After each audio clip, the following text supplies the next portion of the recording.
Stephanie Bennett Vode at spaceclear.com again with a second video of my best secrets for clearing anything.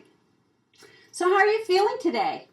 How's your 1-minute clearing practice going that we played with in the previous video? Years ago, when I first started on this journey of addressing clutter in my own home, I noticed something very interesting. Clearing made me feel really crappy. An hour of moving stuff around did not immediately make me feel better or lighter or clearer or whatever it was I was hoping to feel. Instead, I felt worse. Ugh, I can feel it now. Ugh. My feet were always killing me. I felt congested, gummy, sticky, thirsty, more foggy-headed, and even nauseous sometimes. And for a long time, I could barely get through one drawer or one shelf of books before I wanted to bolt in the opposite direction and crawl into bed and stay there. It felt so friggin' hard and overwhelming. What I didn't know at the time is that clutter at its essence is nothing more than a form of stuck energy. And releasing stuck energy, especially if it's been around for a while, doesn't always feel very good. At the time, there was nothing cluing me in to the fact that the sensations I was feeling were a sign of me processing stuck energy. And if I could just hang in there, be present, and not identify with the symptoms I was feeling, things would start to shift for me for the better. So after about 6 months, when it began to dawn on me that maybe, just maybe, what I was feeling was more like a type of detoxing and not the real me at all, I made it my mission to learn everything I could about the invisible and energetic side of clutter and clearing. I discovered and pursued a little-known field at the time called space clearing and sought out the world's best teachers with whom I could study and certify. And now, 20 years later, my journey has evolved into doing what I love most, which is to change the way the world thinks about stress and stuff and teach simpler and gentler ways to release it. So you see, you never know what can happen when you start to clear the clutter in your life. Which brings me to today's question. Why do most clearing efforts, though well-intentioned, fall short or peter out? How do we keep going when the going gets a little bumpy? Here's what I can tell you. Most traditional approaches follow a linear model where clutter is seen as something bad, a nuisance, a growth that we need to fix, extract, or banish as quickly as possible. Got clutter? Let's get rid of it. Got stress? Let's manage or medicate it. When the focus is on fixing or managing a problem, we completely miss the happening place where all the goodies are. The only place, actually, where we can make a difference and clear for good. In fact, it's my belief that real, effective, sustainable clearing happens only when we're in the present moment. I'll say that again. We can only clear for good when we're in the present moment. You see, it's not about the insane piles, the clothes that don't fit, an overflowing email inbox, or the crazy neighbor who won't turn his music down. Nor is it about the desired outcome.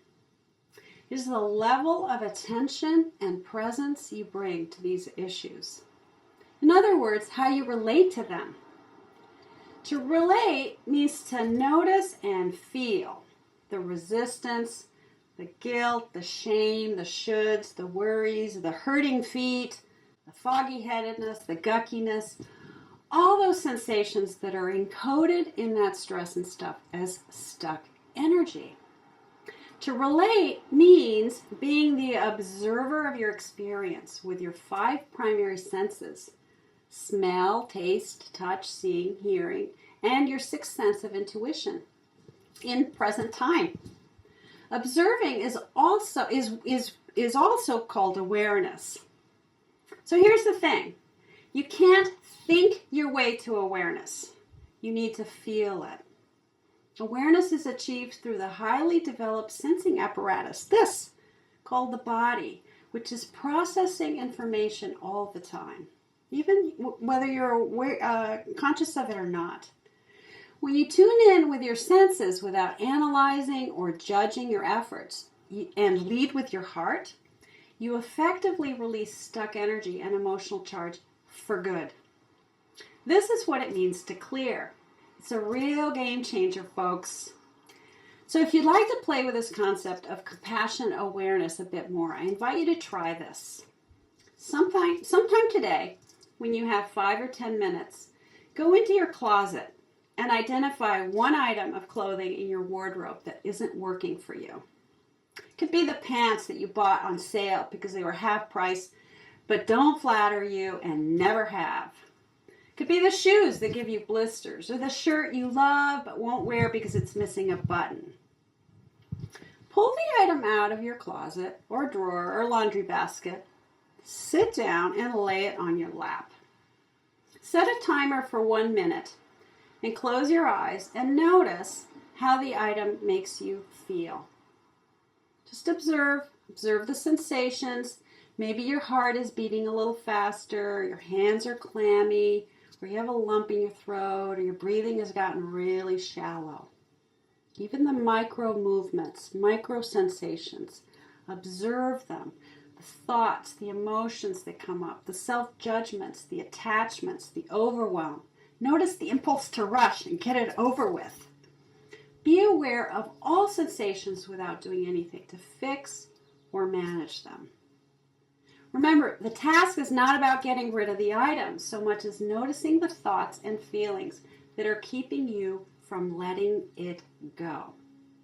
So it's consistency, not quantity. Practice, not outcome. It's not about getting it done. It's about getting it. That is the work. And after a minute is up, or you feel complete, put the item away, repair it, or release it with love. This witnessing practice may not seem like much in the beginning, but it works magic through continuous repetition and daily.